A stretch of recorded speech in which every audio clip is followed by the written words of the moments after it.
Ngayong linggo, White Beach ng Puerto Galera, nagaanyaya sa ganda. Kasuotang pangkaligtasang negosyong may kabuluhan. Tailoring business para sa mga turista. Swak ang kita sa Puerto Galera. Formula na pampaganda. Swak ang kaakibat na kita. Resort na relaxing sa ganda sa Puerto Galera. Umaarangkada sa mga turista. At sagot sa problema sa blemishes at age spots. Mushroom soup ang katapat. Wow mga swakista! Magandang Sunday sa inyo mula sa famous beach ng Puerto Galera, ang White Beach! Hello! Good Sunday morning sa inyo mga swakistas abroad watching through the Filipino channel. Magandang umaga po! Partner, niya Yes. tayo sa White Beach! Yes. Alam mo, kesa lumayo ka pa, maganda, pag summer, dito ka lang sa White Beach na Puerto Galera. Oo Check it out! naman, partner. Siyempre, gusto mo na mura, malapit, malinis, maputi ang sand. By dito ka na, siyempre. Dati-dati, partner, hindi ito pinapansin. Pero kita naman, ngayon, ang daming tao. Tingnan natin. Yes! Isa sa magandang pasyalan dito sa Puerto Galera ang tinatawag nilang White Beach na mayroon lamang 15 minuto mula sa bayan ng Galera.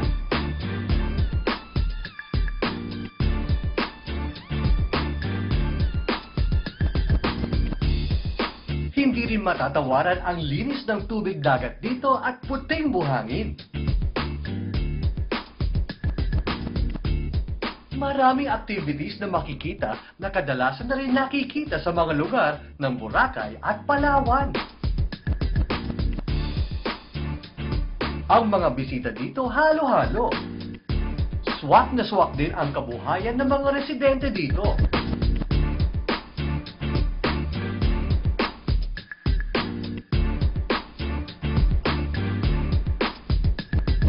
Kundi restaurant, bar, hotel at resort, water activities.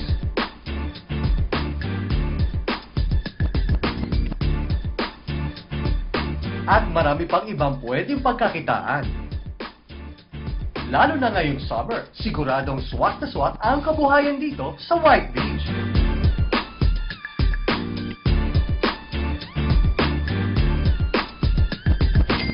Alam mo, partner, meron tayong nakilalang taga Calapan na rescuer siya, partner. Oo. Pero dati-dati, ang mga business niya ay trekking gear. Alam ko yan, dahil nga yung Calapan, napapaligiran ng dagat at syempre binabagyo, hindi maiwasan yung mga disaster, edi pinasok na niya yung gear na may kinalaman sa rescue. Yun, partner. At kita mo naman, kahit na nagtatrabaho na sa hilig pa rin niyang paggawa ng outdoor gear.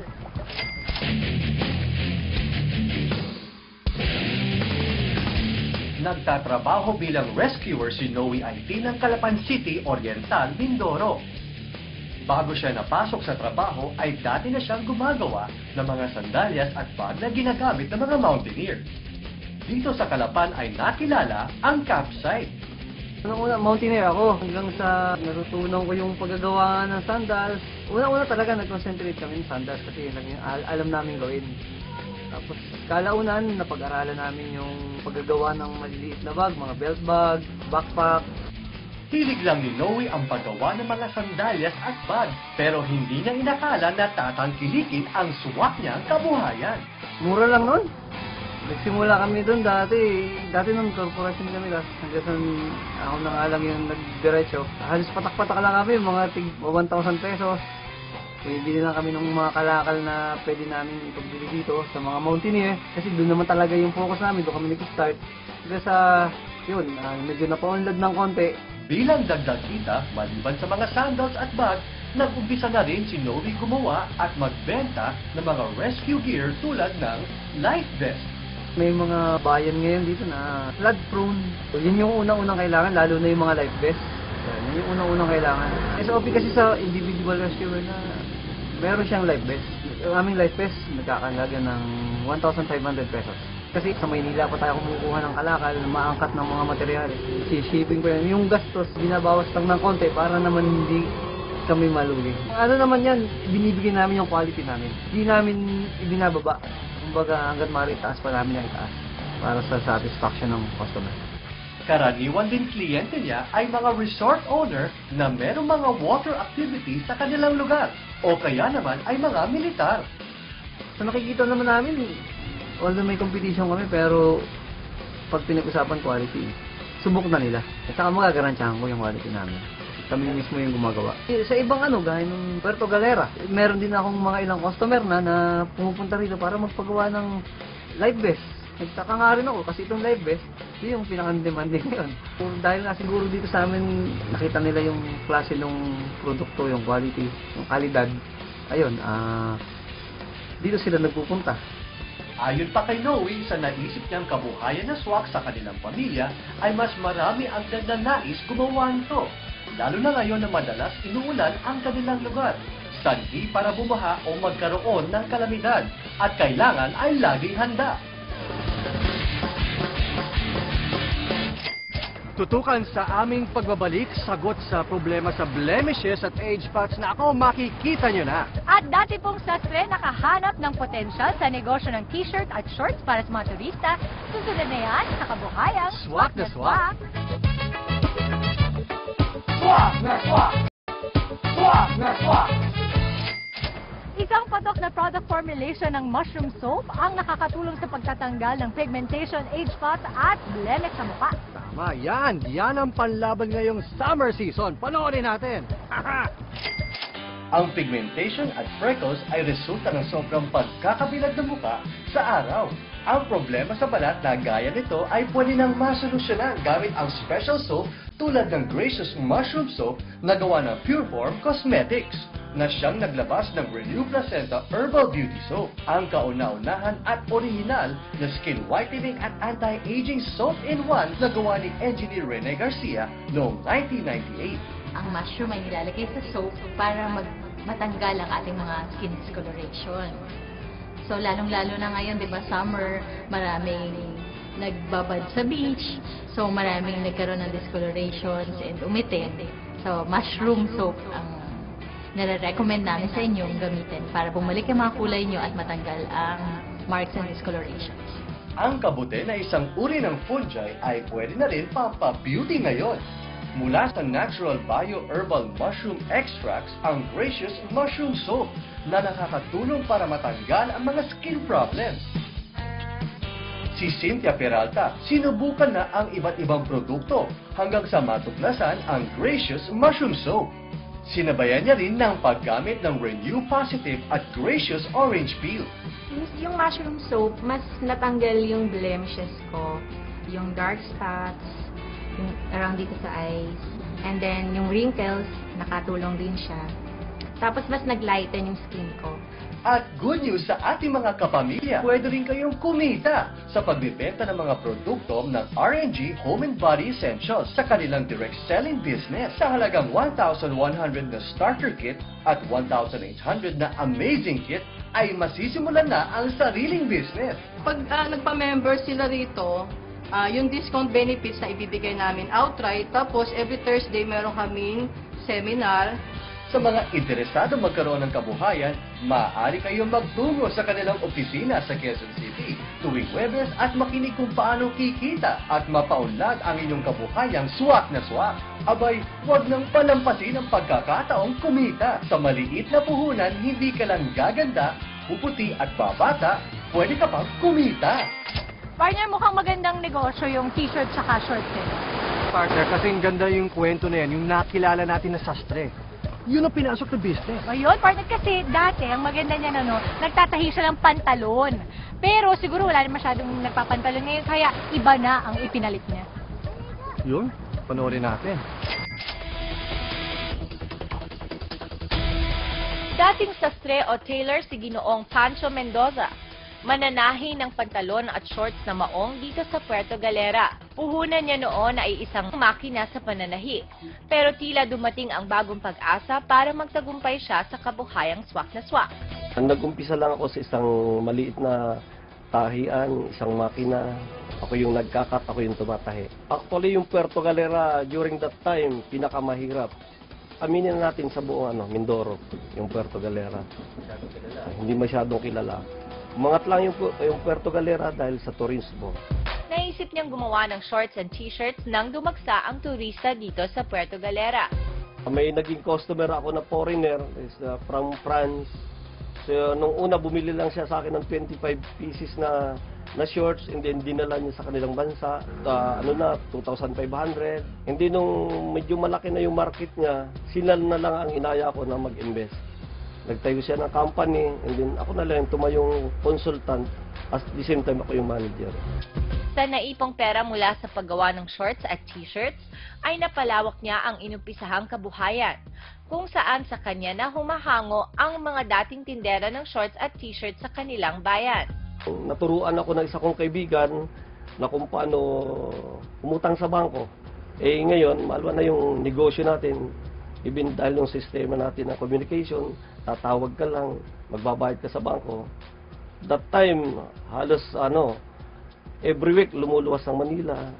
Pero pinaglabanan ni Pancho ang kompetisyon, kung saan mas naging challenge sa kanya ang pagpapatuloy ng kabuhayan sa kabila ng dumarami ang kalaban. Sa ganito po namang hanap buhay ay para sa akin ay hindi kompetisyon. Nakatulong pa nga po sila sa akin para pagbutihin ko at pag-igihin ang aking hanap buhay. Mas pagandahin ko yung produkto. Kailangan kong umatid ng mga seminar para maano ko yung mga high-end na mga quality tulad po ng pintura. Kailangan ko pong umatid ng mga latest na ng mga seminars para kung mapagbuti po yung lalo na po sa printing.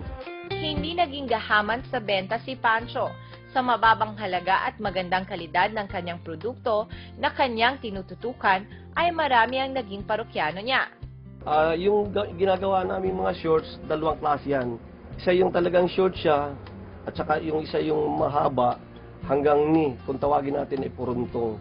So yung shorts, nag-average siya ng 135 pesos. Tapos yung long naman is 175.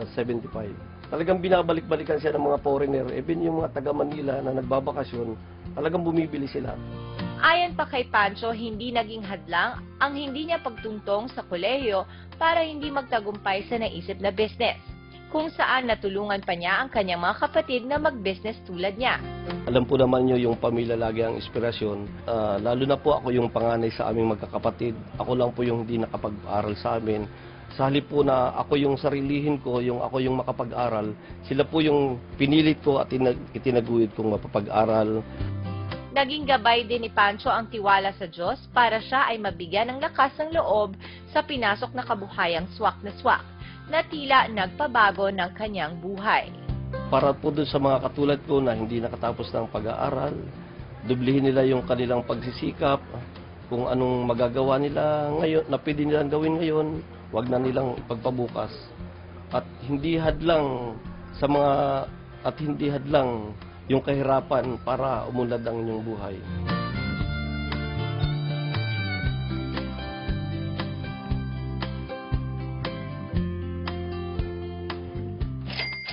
Tampok sa aming pagbabalik, formulang pampaganda, swak na swak ang kaakibat nakita. At resort business ng Puerto Galera, swak mga turista. Lahat ng yan sa pagbabalik ng kabuhayan. Swak na swak! Swak na swak! Swak na swak! Direct selling product na may promising nakita ang inaalok ni Tita LV Pineda. Ito ay para sa mga taong nagnanais sa magandang kutis at mabeauting business. Beautiful girl, wherever you are. Nais maging professional singer at actor nitong si Carl. At sa kanyang murang edad na patunayan niya na ang magandang kutis ang siyang puhunan niya para mapansin. Long while in love again. At ang mga pampakinis at pampaputing produkto ni LV Pineda ang nagbigay ng daan para rin siya ay maging batang negosyante. Bukod po sa gaganda na po yung mukha nyo, mas kikinis siya, magmumukha artista, it's a good opportunity din po para kumita kayo ng pera ngayon. Ngayon po, para po makatulong po sa pag-tuition nyo next school year. Ito ang mga bagong produktong abot kaya ng bulsa. Mga produktong pangmasa na personal formulation ng cosmetic scientist na si LV Pineda. Tawag dito ay mga Uniline products mula sa katatayo niyang kumpanya na Ultra Dynamic Incorporated. Maganda po ito, 1,000 lang. Ngayon, pwede niyo pang ibenta. So ngayon, siyempre, may pamasahe kayo. So may cost ng handling, shipping. Pag binenta nyo, papatungan nyo lang ng konti. At the same time, may rebate po kayo sa company ko. Ang maganda po, puro estudyante, kayang-kaya ng bulsa niyo yan. Kahit po matatanda, mabebenta nyo pag nakita po ang ating product. Selling like hotcakes ang mga whitening soaps, toner, cream ni LV. Affordable kasi at effective pa sa mga taong nagnanais ng kutis artistang balak. Nung ginamit ko ang Ultra Dynamic LV Pineda, ang daming mga friends, classmates na nagtaka sa akin. Uy, anong nangyari sa'yo? Bakit ganyan ka kakinis? Sabi ko, syempre, ito lang ang sikreto. Nag-member ako sa LV Pineda Ultra Dynamic and then ginamit ko siya until sa sarili ko, na-realize ko, ang ganda ng product. Aside from that, kikita ka pa. At para sa mga interesadong mag-invest here and abroad, lalo na sa mga kabataan o estudyante na nagnanais mag-business bago magpasukan, imbitado ka ni LV Pineda na kumita at kumini. Bumili lang kayo ng product, ikutin nyo yung mga kaibigan nyo. It's just text nga lang, pwede na magbenta eh. At least kahit na nasa bahay kayo, nagtatrabaho kayo, kumikita pa kayo. Ang maganda nito, mukhang artista na kayo, kumikita pa kayo. Partner, alam mo, dati-rati, dito sa Puerto Galera, particularly sa White Beach, hindi ganun karami ang mga hotels at resorts. Ito nga pakikilala natin, dati lang bahay, pinapaupaan sa mga turista. Nag-click ngayon, parating fully booked. Iyon, at magnanay ang nagtutulungan dito, partner, ha? Dito sa Puerto Galera, partikular sa White Beach, ay parang kabuti na rin nagsulputan ang mga resort business. Ang mother and daughter tandem na ito, tila kinalimutan na ang propesyon para mabigyang pansin ang kanilang business na resort. Nagsimula lang sa kanilang bahay ang pagkakaroon nila ng hotel dito. Isang dentista si Juliet at law student naman ang kanyang nag-iisang anak na si Francesca. Pag weekends, maraming guests na dumadating. And then, kukunti ang mga patirahan dito sa White Beach. Ang mga tao nandiyan sa lansangan, nasa kalsada, and then naghahanap sila ng room. And then, yung aming room na 4 na kwarto, nakikiusap talaga yung mga tao kung pwede sila at tumira. So, ginagawa naman namin, sige, may space pa naman para kami ay tumira doon sa baba, sa tindahan. Kuminsan 3 kwarto, 4 na kwarto, pinatitirhan namin sa kanila. Tuwing summer na gano'n, and then dito, tiwangwang itong lupang ito, hanggang yung aking husband nag-isip na, at na lang magpatayo tayo ng patirahan dito. Sa halagang 1,500 overnight sa kwarto, na noon ay ventilador lamang, ay nagawa nilang ipagpatuloy ang pagpapaarkila ng kwarto. Dahil nakita nila ang potensyal na maaari pala silang kumita sa pagpapaarkila ng kwarto, ay hindi sila nahiyang mangutang sa bangko para makapagsimula ng isang lehitimong hotel resort taong 2004. Kasi pag inantay namin magkapera, hindi talaga magkakapera talagang ganong amount agad. So, may bangko naman na nag-finance din. And then, pagka alam na namin malapit na uli ang bayaran namin, nagre-renew uli ako sa bangko. Sa pagpapatuloy ng pagkilala sa kanilang kabuhayang swak na swak, ay nagawa pa nila itong palawakin.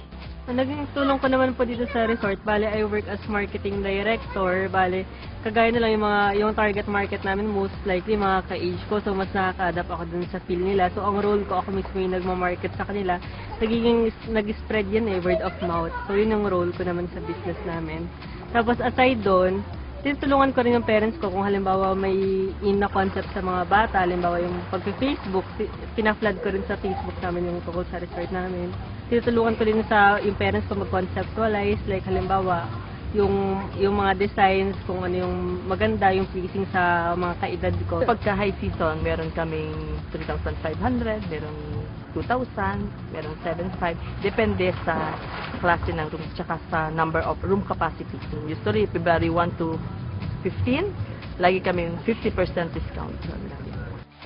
Magandang kita ang hotel business kahit na ito ay maliit. Dito sa Puerto Galera kasi seasonal din talaga eh. Ayan, yung basta kami mag-work kami ng summer, pero yung summer naman, kaya namang i-sustain namin yung mga off-peak season. And then, usually naman, meron din namang group na kahit off-peak, meron naman mga seminars, ganun, kahit mababa, okay lang. Basta pang staff, pagkain, at saka mabayaran yung mga dapat bayaran. Dagdag pa ang hindi pagiging gastadora ng kanyang anak para mas lumago ang kanilang business. Hindi po ako pinalaki ng parents ko na spoiled brat eh. So parang I have to work hard to get something, ganyan. So ganun na rin po yung pagpapalaki nila sa akin kung paano nila na-experience sa negosyo. Naranasan ko din po yun, kaya alam ko po yung pinagdaanan nila. So kagaya po nila, gusto pa rin po na mag-boom din po talaga yung mga nasisimulan ko on my own. Kaya naman habang nakikilala ang lugar ng Puerto Galera, kung saan nakatirik ang kanilang kabuhayan, mas nagiging daan pa ito para sa kanilang pagiging mother and daughter tandem sa business.